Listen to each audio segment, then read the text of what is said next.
뉴멕시코를 대표하는 도시 앨버커키입니다. 멕시코계 미국인이 대다수를 차지하는 도시인데요.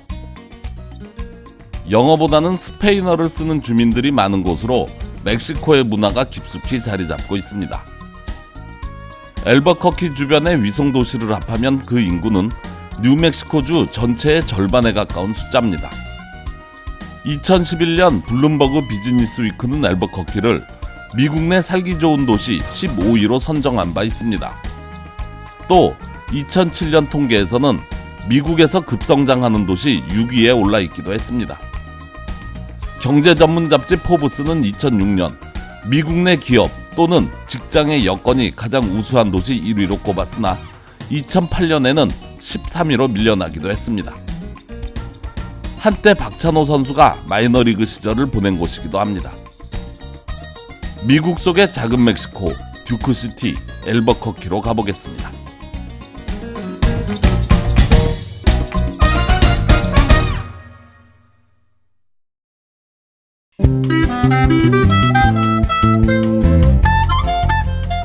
앨버커키는 1706년 스페인이 점령했을 당시 세워진 작은 마을로 도시의 이름은 17세기 스페인 총독의 출신지명에서 따왔습니다. 당시 이 마을의 정식 명칭은 알부케르케로 훗날 도시의 이름을 등록할 당시 서류를 관리하던 직원이 표기할 때 알자 하나를 빼먹고 쓰는 바람에 알버커키가 되었다고 합니다. 도시의 별명은 듀크시티인데요. 별명의 유래를 살펴보면 당시 이곳을 다스리던 총독 프란시스코 페르난데스 델라 쿠에바는 공작의 지위를 갖고 있었는데 공작을 영어로 하면 듀크가 됩니다. 1880년 철도가 들어서며 지역의 발전은 시작됐고 1900년대 초에는 이 지역의 맑은 날씨가 폐결핵 치료에 좋다는 소문과 함께 많은 요양원이 생겨나며 인구는 증가하기 시작했습니다. 1930년에는 한국인 한경직 목사가 이곳에서 신학교를 졸업하고 2년간 요양한 후 폐결핵이 완치된 적도 있습니다.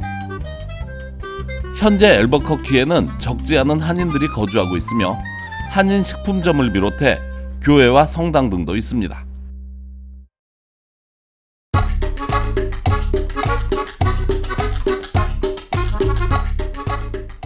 앨버커키의 연례 행사 중 하나인 열기구 페스티벌 앨버커키 인터내셔널 벌룬 피에스타입니다. 500개가 넘는 가지각색의 형상을 한 열기구가 푸른 하늘을 수놓으며 장관을 이룹니다. 앨버커키까지 왔으니 오늘은 앨버커키 인터내셔널 벌룬 피에스타에 대해 알아보겠습니다. 1972년 지역 라디오 방송국 KOB의 50주년 행사로 시작된 이 행사는 세계에서 가장 큰 열기구 이벤트를 만들 계획이었습니다. 당시 가장 많은 열기구가 참가한 대회는 영국에서 열린 대회로 19개였습니다. 19개는 충분히 넘을 수 있다고 생각한 주최 측은 대회를 진행했으나 결국 13개의 열기구만이 참가하며 막을 내렸습니다. 하지만 시간이 지날수록 참가자의 수는 늘어났고 현재는 500개가 넘는 열기구들이 매해 이곳을 찾아옵니다. 이벤트 중에는 하늘에서 마커를 떨어뜨려 지상에 있는 표적을 맞추는 경기도 있고 누가 가장 멀리 가는지를 시합하는 종목도 있습니다. 종종 캐나다나 미 동부까지 가는 경우도 있습니다. 그리고 밤이 되면 야광의 열기구들이 하늘에 떠올라 있어 평생 한 번밖에 볼 수 없을 것 같은 기가 막힌 장면들이 연출됩니다. 이후 불꽃놀이가 진행되며 이벤트는 막을 내립니다. 왼수 같은 코로나로 인해 지난해에는 이벤트가 취소됐지만 이번 해에는 계속 진행할 것이라고 주최 측은 이야기하고 있습니다. 혹시라도 이번 10월 뉴멕시코 지역을 방문할 계획이 있다면 앨버커키에 한번 가보시는 건 어떨까요?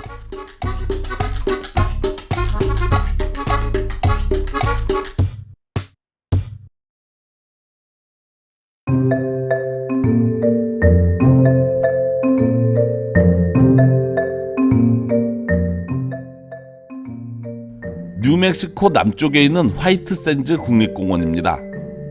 원래는 화이트 샌즈 모뉴먼트였으나 지난 2019년 국립공원으로 승격됐습니다. 치와와 사막의 북부 톨라로사 분지에 있는 이 사막은 석고의 모래가 800제곱킬로미터의 면적을 덮고 있으며 세계에서 가장 큰 석고 모래 들판입니다. 서울시의 면적이 605.2제곱킬로미터인 것을 감안하면 이 사막의 크기가 어느 정도인지 짐작이 갑니다. 강한 남서풍의 바람으로 인해 석고모래 언덕은 계속해서 변화하고 있습니다. 2017년 한 해 동안 이곳을 찾는 방문자 수는 61만 명으로 뉴멕시코주에 있는 공원 중에서 가장 많은 방문자 수를 기록하고 있습니다. 만약 이곳에서 하이킹을 할 경우 나침반 또는 GPS를 꼭 가져가야 합니다. 모래밭에 들어가면 방향 감각을 잃을 수 있기 때문입니다.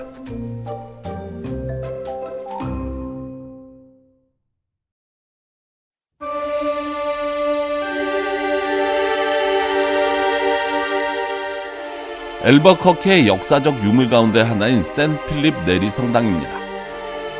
스페인어로는 이글레시아 데 산 펠리페 데 네리라고 하는데요. 1793년에 지어진 이 성당은 이 도시에서 가장 오래 살아남은 건물 중 하나며 스페인 식민지로 입증된 유일한 건물입니다.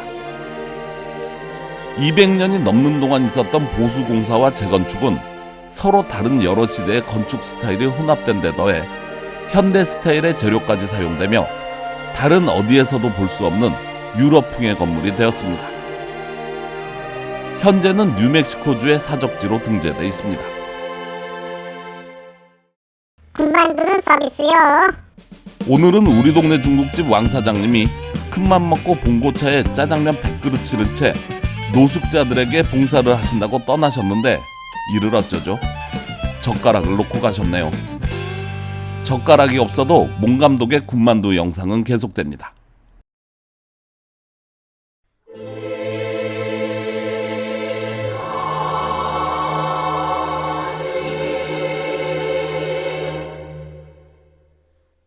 리오그란데 협곡을 건너는 리오그란데 골지 브릿지입니다. 다리의 길이는 1280피트, 390m로 2m 24cm의 하승진 선수가 174명 누워야 나오는 길입니다. 높이로는 미국에서 10번째로 높은 다리인데요.